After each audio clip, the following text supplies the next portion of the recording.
ادیب و شاعر شناسی قسط نمبر 1 کلیات اقبال دبیجہ از عبدالقادر بیرسٹریٹ لا سابق مدیر مخزن۔ کسے خبر تھی کہ غالب مرحوم کے بعد ہندوستان میں پھر کوئی ایسا شخص پیدا ہوگا جو اردو شاعری کے جسم میں ایک نئی روح پھونک دے گا اور جس کی بدولت غالب کا بے نظیر تخیل اور نرالا انداز بیان پھر وجود میں آئیں گے اور ادب اردو کے فروغ کا باعث ہوں گے۔ مگر زبان اردو کی خوش اقبالی دیکھیے کہ اس زمانے میں اقبال سا شاعر اسے نصیب ہوا جس کے کلام کا سکہ ہندوستان بھر کی اردو داں دنیا کے دلوں پر بیٹھا ہوا ہے اور جس کی شہرت روم و ایران بلکہ فرنگلستان تک پہنچ گئی ہے۔ غالب اور اقبال میں بہت سی باتیں مشترک ہیں۔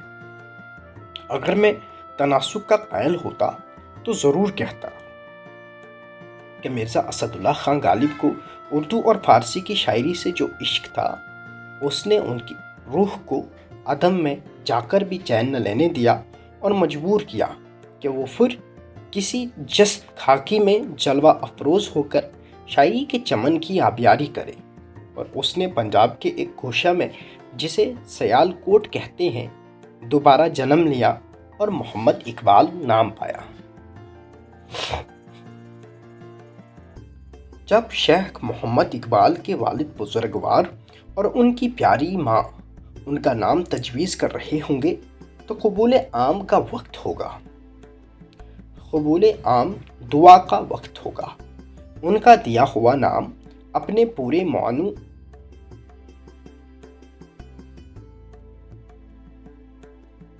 میں صحیح ثابت ہوا اور ان کا اقبال مند بیٹا ہندوستان میں تحصیل علم سے فارغ ہو کر انگلستان پہنچا۔ وہاں کیمبرج میں کامیابی سے وقت ختم کر کے جرمنی گیا اور علمی دنیا کے اعلیٰ مدارج طے کر کے واپس آیا۔ شیخ محمد اقبال نے یورپ کے خیام کے زمانے میں بہت سی فارسی کتابوں کا مطالعہ کیا اور اس مطالعے کا خلاصہ ایک محققانہ خطاب کی صورت میں شائع کیا جسے فلسفہ بیان کی مختصر تاریخ کہنا چاہیے۔ اسی کتاب کو دیکھ کر جرمنی والوں نے شیخ محمد اقبال کو ڈاکٹر کا علمی درجہ دیا۔ سرکاری انگریزی کو جس کے پاس مشرقی زبانوں اور علوم کی نسبت براہ راست اطلاع کے ذریعے کافی نہیں، جب ایک عرصہ کے بعد معلوم ہوا کہ ڈاکٹر صاحب کی شاعری نے عالمگیر شہرت پیدا کر لی ہے تو اس نے بھی عذرا قدردانی سرکار ممتاز خطاب انہیں عطا کیا۔ اب وہ ڈاکٹر سر محمد اقبال کے نام سے مشہور ہیں، لیکن ان کا نام جس میں یہ لطف خدا داد ہے کہ نام کا نام ہے اور تخلص کا تخلص ان کی ڈاکٹری اور سری سے زیادہ مشہور اور مقبول ہے۔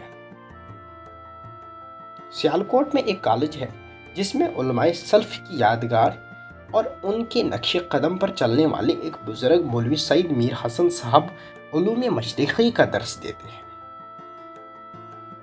حال میں انہیں گورنمنٹ سے خطاب شمس العلماء بھی ملا ہے۔ ان کی تعلیم کا یہ خاصہ ہے کہ جو کوئی ان سے فارسی یا عربی سیکھے اس کی طبیعت میں اس زبان کا صحیح مذاق پیدا کر دیتے ہیں۔ اقبال کو بھی ابتدائی عمر میں مولوی سید میر حسن سا استاد ملا۔ طبیعت میں علم ادب سے مناسبت قدرتی طور پر موجود تھی۔ فارسی اور عربی کی تحصیل مولوی صاحب موصوف کی سونے پر سہاگا ہو گیا۔ ابھی اسکول میں ہی پڑھتے تھے کہ کلام موضوع زبان سے نکلنے لگا۔ پنجاب میں اردو کا رواج اس قدر ہو گیا تھا کہ ہر شہری زباندانی اور شعر شاعری کا چرچہ کم و بیش موجود تھا۔ سیالکوٹ میں بھی شیخ محمد اقبال کی طالب علمی کے دنوں میں ایک چھوٹا سا مشاعرہ ہوتا تھا۔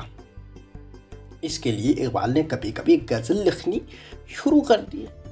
شعرائے اردو میں ان دنوں نواب مرزا خان صاحب ڈاگ دہلوی کا بہت شہرہ تھا اور نظام دکن کے استاد ہونے سے ان کی شہرت اور بھی بڑھ گئی تھی۔ لوگ جو ان کے پاس جا نہیں سکتے تھے خط و کتابت کے ذریعے دور ہی سے ان سے شاگردی کی نسبت پیدا کرتے تھے۔ غزلیں ڈاک میں ان کے پاس جاتی تھیں اور وہ اصلاح کے بعد واپس بھیجتے تھے۔ پچھلے زمانے میں جب ڈاک کا یہ انتظام نہ تھا، کسی شاعر کو اتنے شاگرد کیسے میسر آ سکتے تھے؟ اب اس سہولت کی وجہ سے یہ حال تھا کہ سینکڑوں آدمی ان سے غائبانہ تلمذ رکھتے تھے اور انہیں اس کام کے لیے ایک عملہ اور محکمہ رکھنا پڑتا تھا۔ شیخ محمد اقبال نے بھی انہیں خط لکھا اور چند غزلیں اصلاح کے لیے بھیجی۔ اس طرح اقبال کو اردو زبان دانی کے لیے بھی ایسے استاد سے نسبت پیدا ہوئی جو اپنے وقت میں زبان کی خوبی کے لحاظ سے فن غزل میں یکتا سمجھا جاتا تھا۔ گو اس ابتدائی غزل گوئی میں وہ باتیں تو موجود نہ تھیں جن سے بعد ازاں کلام اقبال نے شہرت پائی، مگر جناب داغ پہچان گئے کہ پنجاب کے ایک دور افتادہ ضلع کا یہ طالب علم کوئی معمول غزل گو نہیں۔ انہوں نے جلد کہہ دیا کہ کلام میں یہ اصلاح کی گنجائش بہت کم ہے اور یہ سلسلہ تلمذ کا بہت دیر قائم نہیں رہا، البتہ اس کی یاد دونوں طرف رہ گئی۔ داغ کا نام اردو شاعری میں ایسا پایا رکھتا ہے کہ اقبال کے دل میں داغ سے اس مختصر اور غائبانہ تعلق کی بھی قدر ہے، اور اقبال نے داغ کی زندگی ہی میں قبول عام کا وہ درجہ حاصل کر لیا تھا کہ داغ مرحوم اس بات پر فخر کرتے تھے کہ اقبال بھی ان لوگوں میں شامل ہے جن کے کلام کی انہوں نے اصلاح کی۔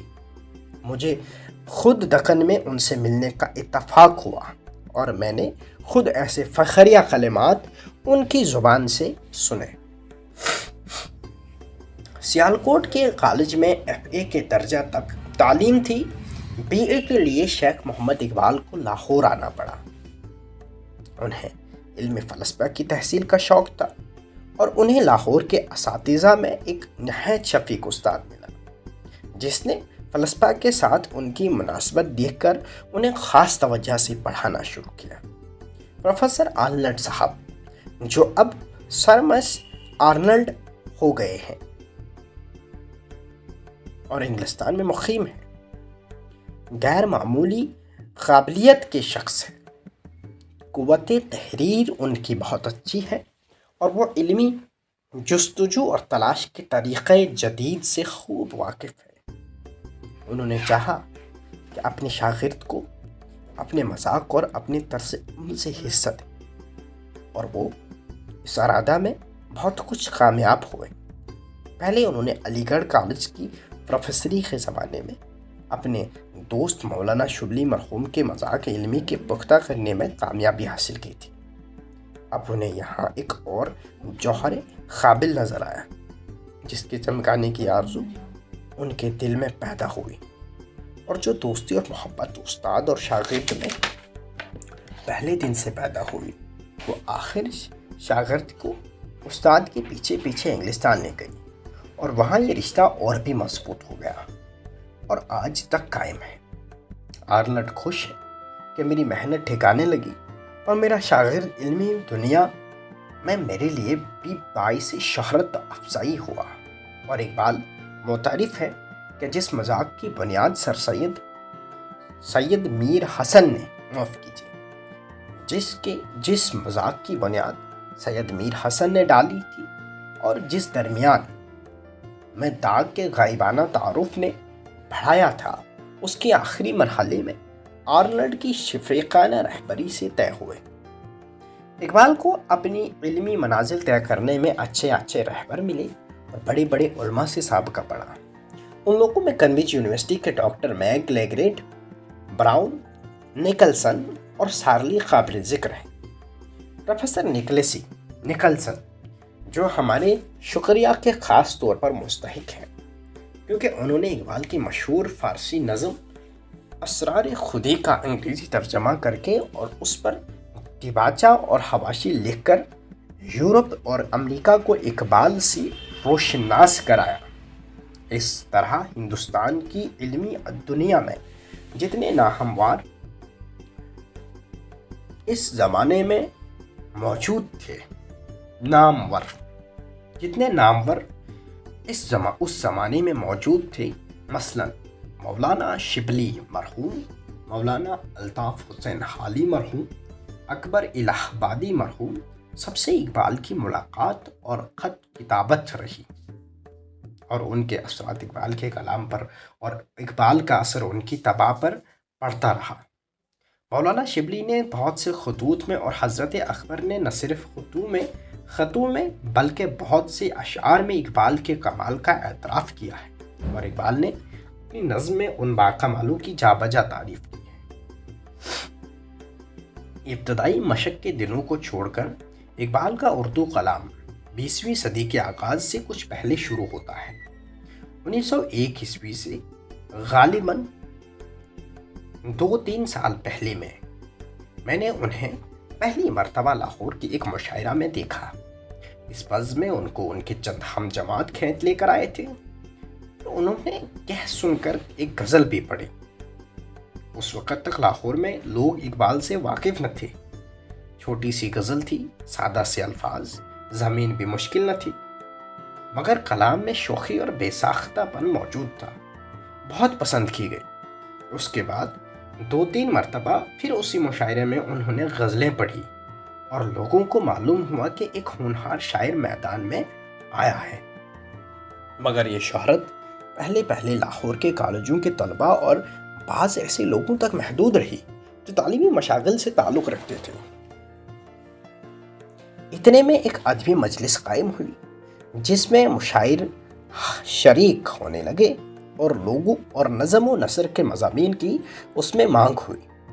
شیخ محمد اقبال نے اس کے ایک جلسے میں اپنی وہ نظم جس میں کوہ ہمالیہ سے خطاب سے ہے پڑھ کر سنائی۔ اس میں انگریزی خیالات تھے اور فارسی بندشیں۔ اس پر بہت خوبی یہ ہے کہ وطن پرستی کی چاشنی اس میں موجود تھی۔ مذاق زمانہ اور ضرورت وقت کے موافق ہونے کے سبب بہت مقبول ہوئی، اور کئی طرف سے فرمائشیں ہونے لگی کہ اسے شائع کیا جائے، مگر شیخ صاحب یہ عذر کر کے ابھی نظر ثانی کی ضرورت ہے، اسے اپنے ساتھ لے کر گئے، اور وہ اس وقت چھپنے نہ پائی۔ اس بات کو تھوڑا ہی عرصہ گزرا تھا کہ میں نے ادب اردو کی ترقی کے لیے رسالہ مخزن جاری کرنے کا ارادہ کیا۔ اس اثنا میں شیخ محمد اقبال سے میری دوستانہ ملاقات پیدا ہو چکی تھی۔ میں نے ان سے وعدہ لیا کہ اس رسالہ کے حصہ نظم کے لیے وہ نئے رنگ کی نظمیں مجھے دیا کریں گے۔ پہلا رسالہ شائع ہونے کو تھا کہ میں ان کے پاس گیا اور میں نے ان سے کوئی نظم مانگی۔ انہوں نے کہا ابھی کوئی نظم تیار نہیں۔ میں نے کہا ہمالیہ والی نظم دے دیجیے اور دوسرے مہینے کے لیے کوئی اور لکھیے۔ انہوں نے اس نظم کے دینے میں پس و پیش کی، کیونکہ انہیں یہ خیال تھا کہ اس میں کچھ خامیاں ہیں، مگر میں دیکھ چکا تھا کہ وہ بہت مقبول ہوئی، اس لیے میں نے زبردستی وہ نظم ان سے لے لی، اور مخزن کی پہلی جلد کے نمبر میں جو اپریل 1901 میں نکلا شائع کر دی۔ یہاں سے گویا اقبال کی اردو شاعری کا پبلک طور پر آغاز ہوا، اور 1905 عیسوی تک جب وہ ولایت گئے یہ سلسلہ جاری رہا۔ اس عرصے میں وہ عموماً مخزن کے ہر نمبر کے لیے کوئی نہ کوئی نظم لکھتے تھے، اور جو لوگوں کو ان کی شاعری کا حال معلوم ہوتا گیا، جا بجا مختلف رسالوں اور اخباروں سے فرمائش آنے لگی، اور انجمنیں اور مجلس درخواستیں کرنے لگی کہ ان کے سالانہ جلسوں میں لوگوں کو وہ اپنے کلام سے محظوظ کریں۔ شیخ صاحب اس وقت طالب علمی سے فارغ ہو کر گورنمنٹ کالج میں پروفیسر ہو گئے تھے، اور دن رات علمی صحبتوں اور مشاغل میں بسر کرتے تھے۔ طبیعت زوروں پر تھی، شعر کہنے کی طرف جس وقت مائل ہوتے تو غضب کی آمد ہوتی تھی۔ ایک نشست میں بے شمار شعر ہو جاتے تھے۔ ان کے دوست اور بعض طالب علم جو پاس ہوتے پینسل کاغذ لے کر لکھتے جاتے اور اپنی دہن میں کہتے جاتے۔ میں نے اس زمانے میں انہیں کبھی کاغذ قلم لے کر فن سخن کرتے نہیں دیکھا۔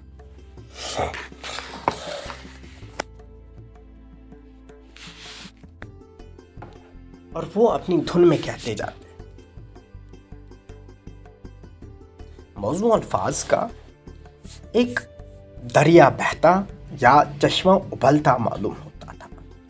ایک خاص کیفیت رکھت کی عموماً ان پر طاری ہوتی تھی۔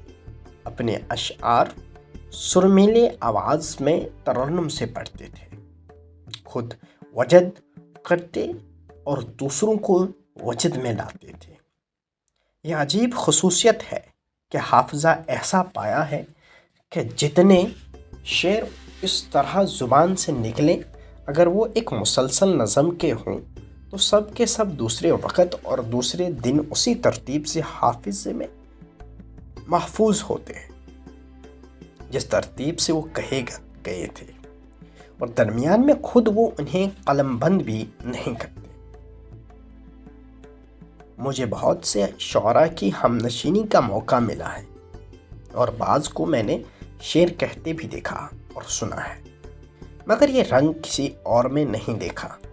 اقبال کی ایک اور خصوصیت یہ ہے کہ بائیں ہمہ موزونی طبع و حسب ذی الفاظ فرمائی شعر کہنے سے قاصر ہے۔ جب طبیعت خود مائل نظم ہوتی ہو تو جتنے شعر چاہیے کہہ دیتے، مگر یہ کہ ہر وقت اور ہر موقع پر حسب فرمائش وہ کچھ لکھ سکے، یہ قریب ناممکن ہے۔ اسی لیے جب ان کا نام نکلا اور فرمائشوں کی بھرمار ہوئی تو انہیں اکثر فرمائشوں کی تعمیل سے انکار کرنا پڑا، اور اسی طرح انجمنوں اور مجالس کو بھی وہ عموماً جواب ہی دیتے رہے۔ فقط لاہور کی انجمن حمایت اسلام کو بعض وجہ کے سبب یہ موقع ملا کہ اس کے سالانہ جلسوں میں کئی سال متواتر اقبال نے اپنی نظم سنائی، جو خاص اسی جلسے کے لیے لکھی جاتی تھی اور جس کی فکر پہلے سے کرتے رہتے تھے۔ اول جو نظمیں جلسہ عام میں پڑھی جاتی تھی تحت الالفاظ پڑھی جاتی تھی، اور اس طرز میں بھی ایک لطف تھا، مگر بعض دوستوں نے ایک مرتبہ جلسہ عام میں شیخ محمد اقبال سے یہ اصرار کیا کہ وہ نظم ترنم سے پڑھیں۔ ان کی آواز قدرتاً بلند اور خوش آئند ہے، طرز ترنم سے بھی خاصے واقف ہیں۔ ایسا سما باندھا کہ سکوت کا عالم چھا گیا اور لوگ جھومنے لگے۔ اس کے دو نتیجے ہوئے۔ ایک تو یہ کہ ان کے لیے تحت اللفظ پڑھنا مشکل ہو گیا۔ جب کبھی پڑھیں لوگ اصرار کرتے ہیں لہ سے پڑھا جائے، اور دوسرا یہ کہ پہلے تو خواص ہی ان کے کلام کے قدردان تھے اور اس کو سمجھ سکتے۔ اس کشش کے سبب عوام بھی کھینچ آئے۔ لاہور میں جلسہ حمایت اسلام میں جب اقبال کی نظم پڑھی جاتی ہے تو 10 ہزار آدمی ایک وقت میں جمع ہوتے ہیں، اور جب تک نظم پڑھی جائے لوگ دم بخود بیٹھے رہتے ہیں۔ جو سمجھتے ہیں وہ بھی محو اور جو نہیں سمجھتے ہیں وہ بھی محو ہوتے ہیں۔ 1905 سے 1908 عیسوی تک اقبال کی شاعری کا ایک دوسرا دور شروع ہوا۔ یہ وہ زمانہ ہے جو انہوں نے یورپ میں بسر کیا، گو وہاں انہیں شاعری کے لیے نسبتاً کم وقت ملا، اور ان نظموں کی تعداد جو وہاں کے قیام میں لکھی گئی تھوڑی ہے، مگر ان میں ایک خاص رنگ وہاں کے مشاہدات کا نظر آتا ہے۔ اس زمانے میں 2 بڑے تغیر ان کے خیالات میں آئے۔ ان 3 سالوں میں اس سے 2 سال ایسے تھے جن میں میرا بھی وہیں قیام تھا اور اکثر ملاقات کے موقع ملتے رہتے تھے۔ ایک دن شیخ محمد اقبال نے مجھ سے کہا کہ ان کا ارادہ محتمم ہو گیا ہے، وہ شاعری کو ترک کر دیں گے اور قسم کھا لیں گے کہ شعر نہیں کہیں گے، اور جو وقت شاعری میں صرف ہوتا ہے اسے کسی اور مفید کام میں صرف کریں گے۔ میں نے ان سے کہا کہ ان کی شاعری ایسی شاعری نہیں ہے جسے ترک کرنا چاہیے، بلکہ ان کے کلام میں وہ تاثیر ہے جس سے ممکن ہے کہ ہماری درماندہ قوم اور ہماری کم نسب ملک کے امراض کا علاج ہو سکے۔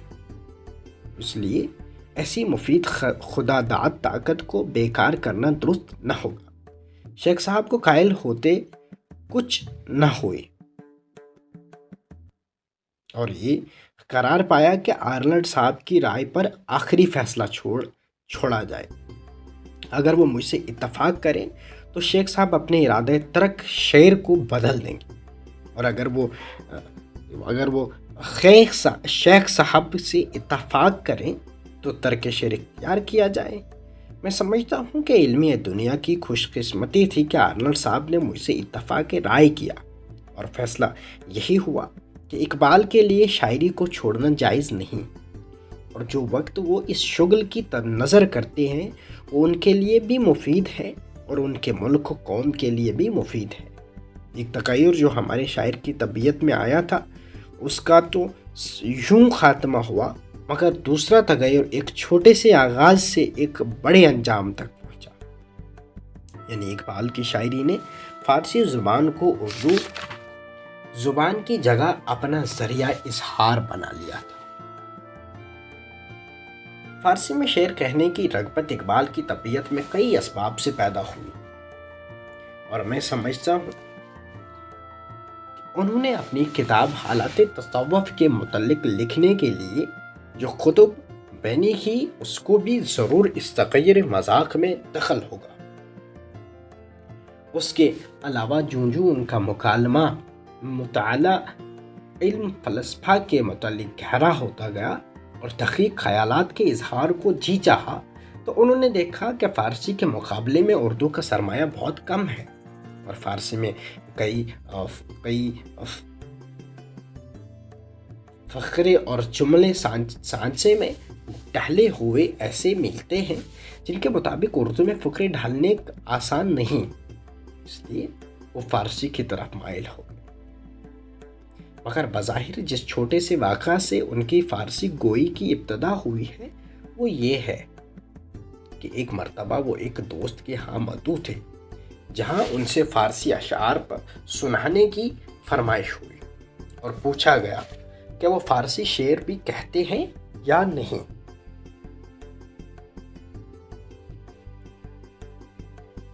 انہیں اعتراف کرنا پڑا کہ انہوں نے سوائے ایک آدھ شعر کبھی کہنے کے فارسی لکھنے کی کوشش نہیں کی، مگر کچھ ایسا وقت تھا اور اس فرمائش نے ایسی تحریک ان کے دل میں پیدا کی کہ دعوت سے واپس آ کر بستر پر لیٹے ہوئے باقی وقت وہ شاید فارسی اشعار کہتے رہے، اور صبح اٹھتے ہی مجھ سے ملے تو 2 تازہ غزلیں فارسی میں تیار تھی جو انہوں نے زبانی مجھے سنائی۔ ان غزلوں کے کہنے سے انہیں اپنی فارسی گوئی کو قوت کا حال معلوم ہوا، جس کا پہلے انہوں نے اس طرح امتحان نہیں لیا تھا۔ اس کے بعد ولایت سے واپس آنے پر گو کبھی کبھی اردو کی نظمیں بھی کہتے تھے، مگر طبیعت کا رخ فارسی کی طرف ہو گیا۔ یہ ان کی شاعری کا تیسرا دور ہے جو 1908 کے بعد شروع اور جو اب تک چل رہا ہے۔ اس عرصے میں اردو نظمیں بھی بہت سی ہوئی اور اچھی جن کی دھوم مچ گئی، مگر اصل کام جس کی طرف وہ متوجہ ہو گئے وہ ان کی فارسی مثنوی اسرار خودی تھی۔ اس کا خیال دیر تک ان کے دماغ میں رہا اور رفتہ رفتہ دماغ سے صفحہ قرطاس پر اترنے لگا اور آخر ایک مستقل کتاب کی صورت میں ظہور پذیر ہوا، جس سے اقبال کا نام ہندوستان سے باہر بھی مشہور ہو گیا۔ فارسی میں اقبال کے قلم سے 3 کتابیں اس وقت تک نکلی ہیں: اسرار خودی، رموز بے خودی اور پیام مشرق، ایک سے ایک بہتر۔ پہلی کتاب سے دوسری میں زبان زیادہ سادہ اور عام فہم ہو گئی ہے، اور دوسری سے زیادہ سلیس ہے۔ جو لوگ اقبال کے اردو کلام کے دل دیدہ ہیں وہ فارسی نظموں کو دیکھ کر مایوس ہوتے ہوں گے، مگر انہیں یاد رکھنا چاہیے کہ فارسی وہ کام کیا جو اردو سے نہیں ہو سکتا تھا۔ تمام اسلامی دنیا میں جہاں فارسی کم و بیش متعادل ہے، اقبال کا کلام اس ذریعے سے پہنچ گیا، اور اس میں ایسے خیالات تھے جن کی ایسی وسیع اشاعت ضروری تھی، اور اسی وسیلے سے یورپ اور امریکہ والوں کو ہمارے ایسے قابل قدر مصنف کا حال معلوم ہوا۔ پیام مشرق میں ہمارے مصنف نے یورپ کے ایک نہایت بلند پایہ ساگر شاعر گوئٹے کے سلام مغرب کا جواب لکھا ہے، اور اس میں نہایت حکیمانہ خیالات کا اظہار بہت خوبصورتی سے کیا گیا ہے۔ اس کے اشعار میں بعض بڑے بڑے عقدے حل ہو گئے جو پہلے آسان طریق سے بیان نہیں ہوئے تھے۔ مدت کے بعد رسائل اور اخبارات میں ڈاکٹر سر محمد اقبال کو ترجمان حقیقت کے لقب سے یاد کیا جاتا ہے، اور ان کتابوں کے خاص اشعار سے یہ ثابت ہے کہ اس لقب سے ملقب ہونے کے مستحق ہیں، اور جس کسی نے یہ لقب ان کے لیے پہلے وضع کیا ہے اس نے کوئی مبالغہ نہیں کیا۔ فارسی گوئی کا ایک اثر اقبال کے کلام پر یہ ہوا کہ جو نظمیں اردو میں دور سوم میں لکھی گئی ہیں ان میں سے اکثر میں فارسی ترکیبیں اور فارسی بندشیں پہلے سے بھی زیادہ ہیں، اور بعض جگہ فارسی اشعار پر نظمیں کی گئی ہیں۔ گویا یہ معلوم ہوتا ہے کہ اشتہاب قلم جو فارسی کے میدان میں گامزن ہے اس کی باغ کسی قدر تکلف کے ساتھ اردو کی طرف موڑی جا رہی ہے۔ اقبال کا اردو کلام جو دفعتاً 1901 سے لے کر آج تک رسالوں اور اشاروں میں شائع ہوا اور انجمنوں میں پڑھا گیا، اس کے مجموعے کی اشاعت کے بعد بہت لوگ خواہاں تھے۔ ڈاکٹر صاحب کے احباب بارہا تقاضا کرتے تھے کہ اردو کلام کا مجموعہ شائع کیا جائے، مگر کئی وجوہات سے آج تک مجموعہ اردو شائع نہیں ہو سکا تھا۔ خداوند کا شکر ہے کہ آخر اب شائقین کلام اردو کی یہ دیرینہ آرزو بر آئی، اور اقبال کی اردو نظموں کا مجموعہ شائع ہوتا ہے جو 200 صفحوں پر مشتمل ہے اور 3 حصوں پر منظم ہے۔ حصہ اول 1905 عیسوی تک کی نظمیں، حصہ دوم 1905 عیسوی سے 1908 عیسوی تک کی نظمیں، اور حصہ سوم میں 1908 عیسوی سے لے کر آج تک کا کلام ہے۔ یہ دعویٰ سے کہا جا سکتا ہے کہ اردو میں آج تک کوئی ایسی خطاب اشعار کی موجود نہیں ہے جس میں خیالات کی یہ فراوانی ہو، اس قدر مطالب و معانی یکجا ہوں، اور کیوں نہ ہو ایک صدی کے چہارم حصے کے مطالعے اور تجربے اور مشاہدے کا نچوڑ اور سیر و سیاحت کا نتیجہ ہے۔ بعض نظموں میں ایک ایک شعر اور ایک ایک مصرع ایسا ہے کہ اس پر ایک مستقل مضمون لکھا جا سکتا ہے۔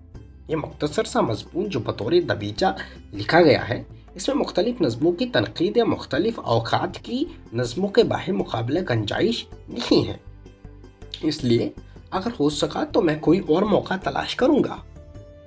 سردستے میں صاحبان سیر دست میں صاحبان ذوق کو مبارکباد پیش کرتا ہوں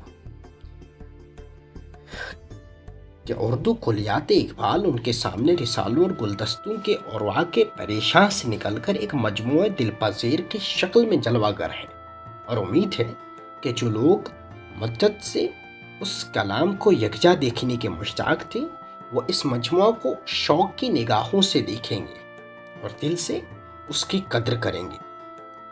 آخر میں اردو شاعری کی طرف سے میں یہ درخواست قابل مصنف سے کرتا ہوں کہ وہ اپنے دل و دماغ سے اردو کو وہ حصہ دیں جس کی وہ مستحق اور محتاج ہے۔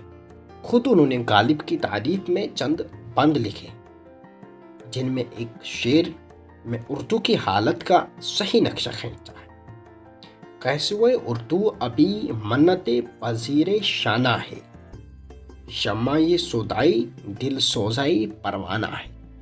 ہم ان کا یہ شعر پڑھ کر ان سے یہ کہتے ہیں کہ جس احساس نے یہ شعر ان سے نکلوایا تھا اس سے کام لے کر اب بھی وہ پھر کچھ عرصہ کے لیے گیسوئے اردو کے سنوارنے کی طرف متوجہ ہوں اور ہمیں موقع دیں کہ ہم اسی مجموعہ اردو کو جو اس قدر دیر کے چھپا ہے ایک دوسرے کلیات اردو کا پیش خیمہ سمجھے۔